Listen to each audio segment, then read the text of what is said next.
এই পৃথিবীটা অনেক সুন্দর। আচ্ছা, বাতিটা জ্বলে গেছে। আমি এখন লাইকিং স্টেশনের দিকে আছি। লাইকিং হচ্ছে এমন একটি জায়গা যেটা টোটালি ইন্ডাস্ট্রিয়াল অ্যান্ড এখানে আসলে যে ব্যাপারটা হয় সেটা হচ্ছে পোর্ট আছে এদিকে। সেই পোর্ট থেকে মালপত্র জাহাজে করে পৃথিবীর বিভিন্ন দেশে, বিশেষ করে আমাদের বাংলাদেশে যায় আর কি, বা সারা বিশ্বে যায় এবং আসে। এটিএল যাই হোক, এইটা কি বানানো আমি বুঝছি না, কিন্তু আজকের ওয়েদার খুব সুন্দর। আর এই বিল্ডিংগুলি আপনারা দেখেছেন। আমি এখন এমটিআর দিকে যাচ্ছি।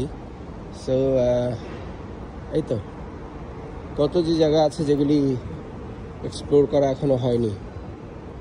হ্যাঁ, আমি যদি এই ভিডিও বানানোর চক্করে না আসতাম তাহলে এত সুন্দর সুন্দর জায়গা হয়তো আমি নিজেও কখনো দেখতে পারতাম না। বিল্ডিংটা খুব সুন্দর না? ফ্যান্টাস্টিক। ওকে, ধন্যবাদ। আবার দেখা হবে আরেকটি ভিডিওতে। Till then, bye by.